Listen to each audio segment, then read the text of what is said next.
Yon, magandang buhay mga kakwento. So, it's your boy, yung kwentong ininyero nagbabalik. So, for today's video, so, magkukwento tayo ngayon tungkol sa itlog.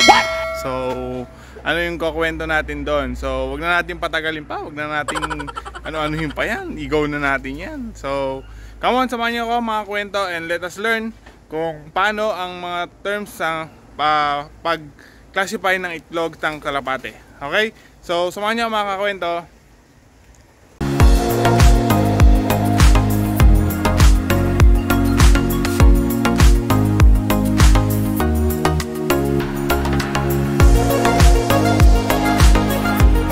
Ang panimula mga kakwento, so may sisingit akong clip. So, pasok. Mga kakwento, habang nagpapakain ako nitong mga ibon, tignan niyo naman, nakakatawa. Oh, di ba? So, mayroon akong papisa. So, I'm masayang-masaya ako kasi ito sila ang una kong papisa at mukhang healthy naman sila. Ayan. And, uy, kita mo. Wow, ang cute. So, happy pa kayo sa anak nyo? Nagulat ako, tumayo sila bigla. Kala ko hindi papisa. So, ayan ang mga kwento. So, one down.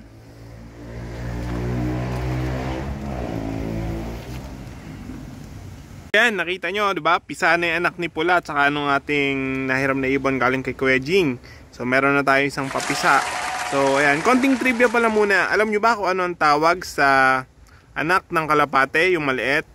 So, ang tawag doon ay squab. So, squab. Pwede na!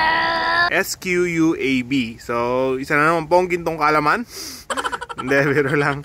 So, yun po, yun ang tawag sa ano. So, pisa na yung anak nila. So, nililimliman pa. A few moments later. Mga kakwento, ano ba talaga yung pakay natin ngayong araw? So, ang pakay natin ngayong araw is tuturuan ko kayo paano mag-classify ng fertile at infertile na itlog ng kalapate. So, la-live ano natin, sa sample natin kasi etong si anak ni 443 at ni 95 ay mag-apat na araw na silang naglilimlim. So, ayan mga kakwento. So, magsasample tayo ng tingin ng itlog kung fertile o hindi fertile. So, gagamitin kong live example yung itlog ni 443 at ni 95. So, ano ba ang kailangan nating tignan sa pag-classify ng itlog? So, simple lang naman. Una, kunin mo siyempre, hiramin mo muna yung itlog doon sa may ibon mo. At napakadali lang, kailangan mo lang gumamit ng cellphone o flashlight. Kasi ba't cellphone? Kasi gagamit tayo ng flashlight.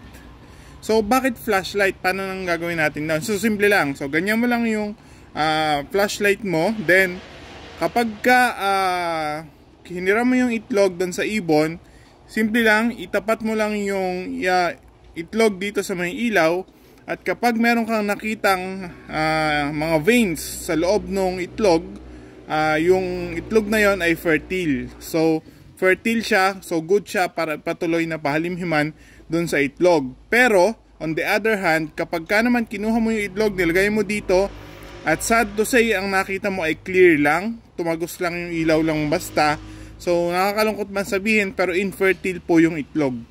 So, infertile yung itlog at pwede mo na siyang alisin or tanggalin doon sa may nililimliman ng yun yung ibon. So, yan mga kakwento. So, yun lang yung guidelines natin sa paggawa nitong pagtingin kung fertile o infertile yung itlog ng kalapate. So, mag-sample tayo. So, yun mga kakwento. So, bago tayo magtuloy sa pag-sample or yung pagsilip ng itlog ni 443 at ni 95, so, ano ba yung kadahilanan minsan bakit hindi nagiging fertile yung mga itlog ng mga kalapati natin or minsan pati ng manok. So, yung minsan, same din yung rason eh. So, una, pinakamalaking factor dito is yung physical. So, physical conditioning or physical condition nung ibon. O, simple lang kasi, ganito yan. Kung wala sila sa condition, minsan magre-release lang sila ng tinatawag na phantom egg. So, yung phantom egg na yon, itlog lang siya.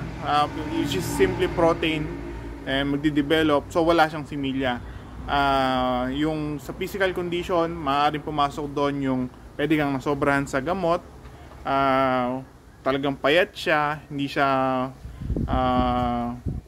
ideal for breeding. So, parang tao din eh. So, another po is minsan papasok pa din sa may physical yung age ng ibon. Minsan sa sobrang katandaan na, hindi na siya magbe-breed or mag-i-stop na siya to reproduce. So usually nangyayari yon for mga ibon around ages 10 to 15. So pag ganun na yung age ng ibon, masyado na silang matanda. Pero mayroon pa din ng mga exemption minsan around 10 years old lelay pa din ng itlog na may similya. So yun. Sa dalawang factor lang para sa akin, it's the conditioning and yung edad nung kalapate, yung physical condition nung kalapate. So yun lang. So proceed na tayo sa may pag-sample nung mga itlog ni 443 at ni 95. Yan mga kakwento, kukunin ko na itlog ni 443. So ready na muna natin yung flashlight kasi kailangan mabilisan. Ayoko naman pagtagalin na hawak ko yung itlog nung mga kalapate, baka sila mainis. So pagpasensyaan nyo na kung minsan madidismaya ako kasi first time ko din tong gagawin or totoo tong ngayon ko lang gagawin. So ayan, ito yung itlog ni 443. So tapat natin.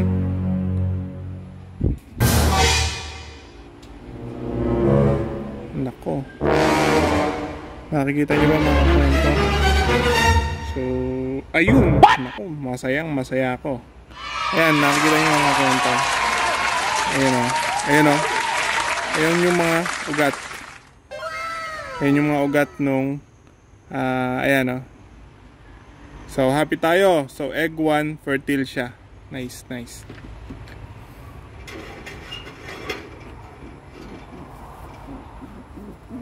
So ito yung egg 2. Sana fertile parehas. So ito yung egg 2. Medyo may itim to eh. Egg 2. Nako. Ugat to.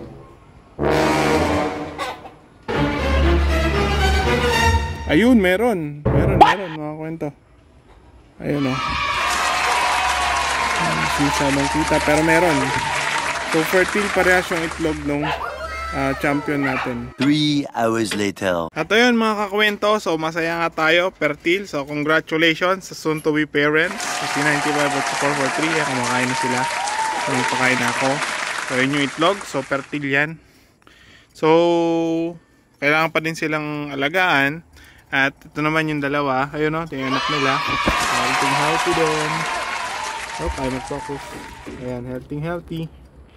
Makain, malapit na yung magsubuan. So even though na fertile yung itlog ni 443 at ni 95, hindi panigurado na mapipisa din yan. So doon napapasok yung tamang pag-aalaga pa din para tuloy-tuloy yung maging development ng embryo doon sa may loob ng itlog. So hindi pa din sure yun, pero malaki ang chance na makapagpapisa tayo dito sa may itlog nila. So maganda yung naging pag-condition ko dito sa may dalawa na yan. So yung conditioning ko po dyan, ang nagturo din na ginamit ko syempre yung pinanggalingan ng ibon.